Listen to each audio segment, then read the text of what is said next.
Okay, so we're going to checkmate with the bishop and knight. First thing we need to know is we have to checkmate the king in the same color corner as the color of bishop we have. So in this case, we have a light square bishop. We're checkmating in the light squared corner. Okay, this is the starting position. So something that you can notice here is the knight covers this square, the bishop covers this square, and our king covers these three squares. And then same thing on that side. So notice that in this current position, the king is actually already boxed in.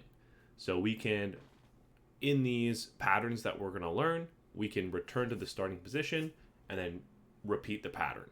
In a real game, you're obviously not going to be in this exact position, but you will be able to make this position. So I'll be able to show you that at the end of the video. We're going to go through and face stockfish at maximum level, and we'll checkmate black's king.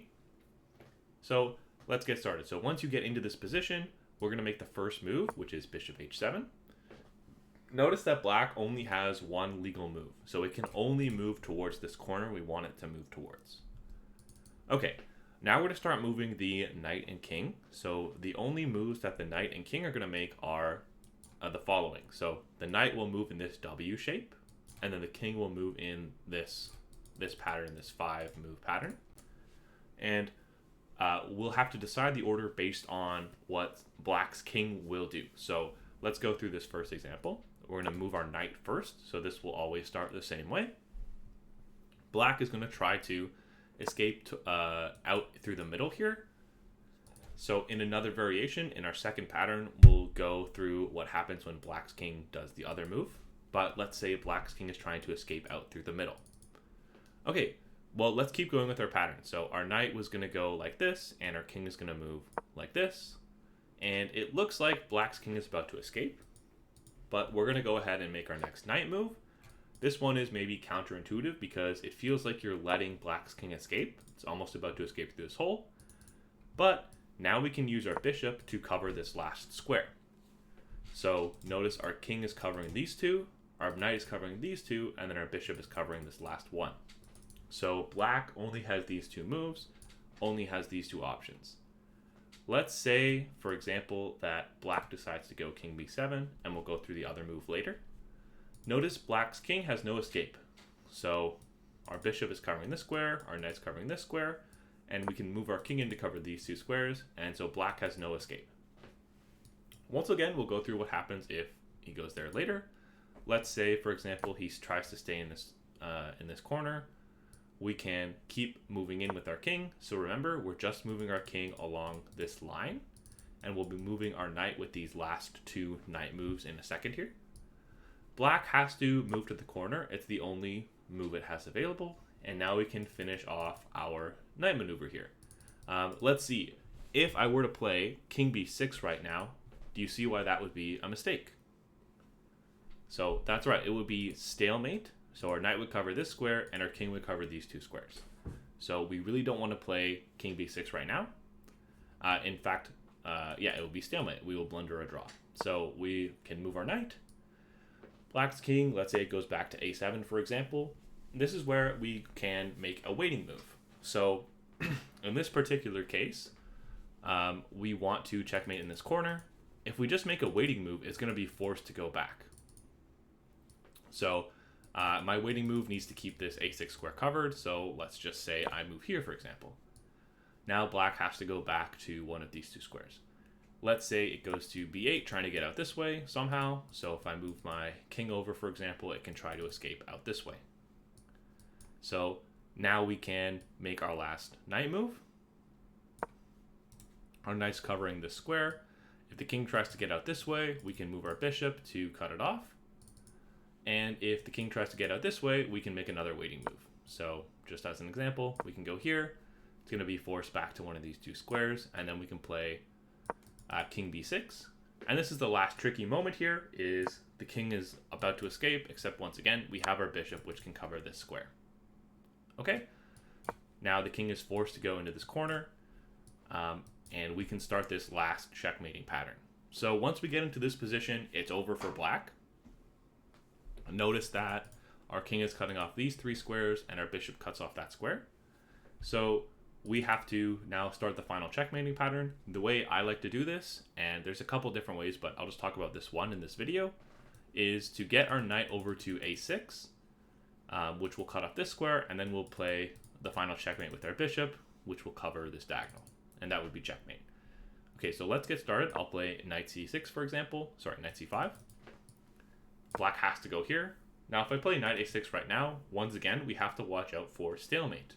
So if I play knight a6, it's stalemate. So I can't play that move right now. I need to make another waiting move. So now black can play here, and now when I play knight a6, it can't escape because our bishop still covers that square. It has to move into the corner, and now we can play checkmate. Okay, so that's this first pattern. That's probably the hardest way to do the checkmate. What I mean is it's probably the best try that black has to try to escape. Let's just quickly review before we move on. So this is the pattern where black is going to try to get back out through the center. We move our knight first, then we move our king, and then we move our knight, cutting off these squares. Black can try to escape, but we use our bishop to cut off the last square. And then once we get into the corner, we can use our king, push black's opponent into the corner. Sorry, black's king into the corner. We can make any waiting moves if we need to. And then we can finally maneuver our knight to a6, avoiding stalemate and checkmate in the corner. Okay, let's go through our next pattern here.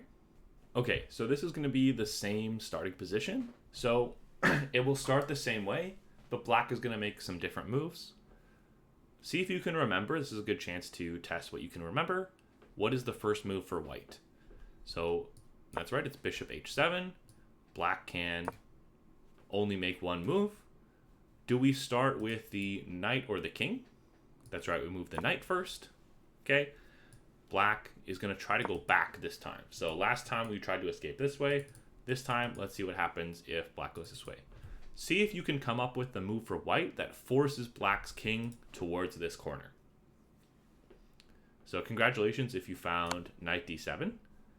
Our bishop cuts off this square, our knight cuts off this square, and the only move black has is to play king e8.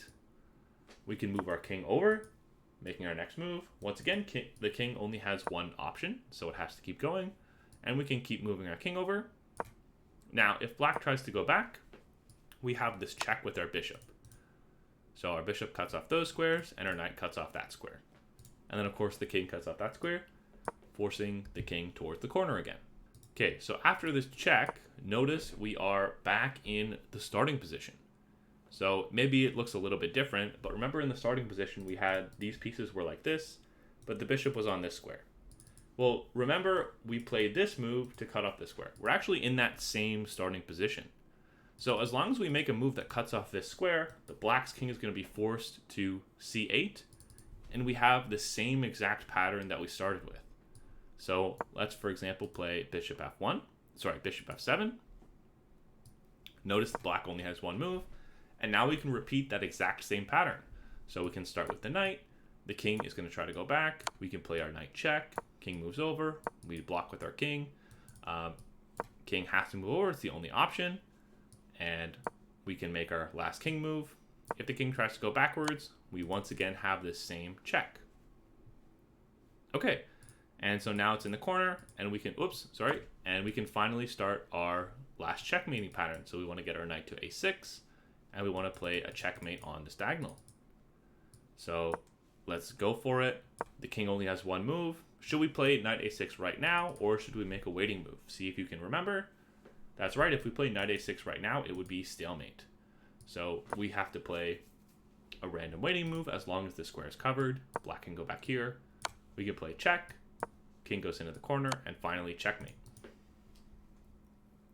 Okay, so that's the second pattern. Notice some things stayed the same. So the things that stayed the same were the king's moves. The king only moved in this line. The knight only moved in this line until, of course, the very end when we were doing the checkmate. And then the bishop did the rest of the work. Okay? And this one, you can see it was way easier because the pattern repeated itself.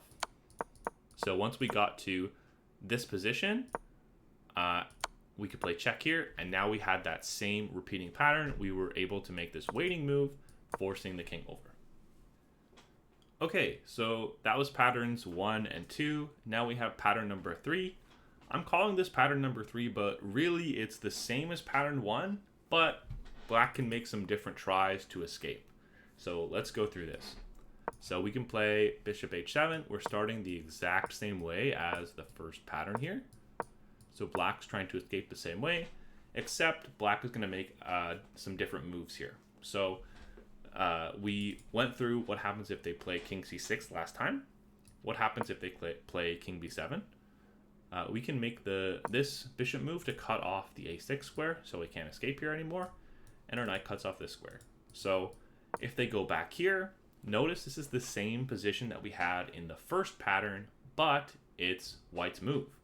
So we can simply make a waiting move, pass the move back to black, and now we're picking up back where we left off on the first pattern. We covered what happens if they play king b7. We can move our king in and trap the king in the corner. So what happens if instead they play king c7? Well, we can play our bishop to f3, which cuts off the king.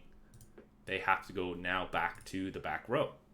Let's talk about what happens with these two variations. So if the black king tries to get out this way, we can move our king over, and hopefully you're starting to see this is the exact same as the starting position once again. So we can make a waiting move, for example, and black's king has to go here, and we can just keep going through that same pattern. So if the black king goes to d8, we can go through our second pattern where we play this knight check. If the black king goes to b8, we can go through that first pattern where we play our king over, right? So you can use the pattern knowledge to improvise based on what black plays. So this is matching up with our other patterns. Okay, so let's say instead, let's see, it's black's move. Let's go back a couple moves. So instead of playing king d8, let's say black plays king c8. Okay, so now we can play king d6, and once again, this is forced to king d8, and now we have this exact same starting position. So hopefully you're seeing how this matches up with our other patterns. So no matter what black's king does, when we get into this position where black is trying to escape, we are able to match it up with one of our old patterns. Okay, and just for completion's sake, let's play against stockfish and see how we do. Okay, so this is a position where we have only the bishop and knight versus black's king. Let's use those two patterns that we learned to checkmate black. The hard part will be actually getting black to one of the sides. So this is going to be the part where you have to figure it out as you go. I'm just going to save my knight, and I'm going to try to use my king as early as possible. I'm actually going to play here. Notice we had all of these squares cut off. So this was, the bishop was cutting off this diagonal, our knight was cutting off these two squares, so we forced the king back. Let's keep forcing black's king to the side. Maybe I will play, I got two options. Maybe I'll play here, just because I want to cut off this square. Okay, and maybe we have lots of options here. Let's move our king. I think our king is our best weapon in this endgame. And it looks like black is already to the side. So really convenient. Thank you, stockfish. Okay, let's try to trap black along this side of the wall. So I'm going to use my bishop to cut off that square. And now we need to get our knight into the correct starting position, which is this square. So let's start doing that. And let's see. I will play... If I play here, I cut off my bishop. So let's play like here, and we'll go in this W shape. Okay, now black goes into the starting position. Just be careful when you're getting into the starting position not to play stalemate by accident, so really be careful. All right, now notice the starting move was here when black's king was here, so I'm just going to make a waiting move. Black only has this as their option, so now we can go into this starting position. And we're just going to have the board flipped 90 degrees. Okay, remember, see if you can remember which piece we start with, the knight or the king. We start with the knight. Then you follow up with your bishop, and then we can use our knight to cut off the squares here. See if you can remember what move to make in this position. So we're using this, our bishop, to cut off this square, and our knight cuts off these two squares. So the king is going to be forced back next move. So let's make a random waiting move, for example. Okay, black's king goes back here. I'm going to block off these two squares, and that's go with the knight. And notice if I play here, we're back in the starting position. I don't have to worry about black's king escaping because our bishop is covering that square. So I can simply make a waiting move, and then we're back in that same starting position. Okay, we're back here. In this case, remember, we have this check, and we can save our knight with our king. And black is kind of walking themselves into this corner. If I play here, I have this check to force black's king into the corner. And now we can start this final checkmate. So we want to get our knight to this square and checkmate in this corner. So let's go here. If I play here right now, it's stalemate. So we just have to be careful. So I'm going to play a waiting move first. Then this will be check, and then that will be checkmate. Okay, I hope you learned something. Thanks for watching.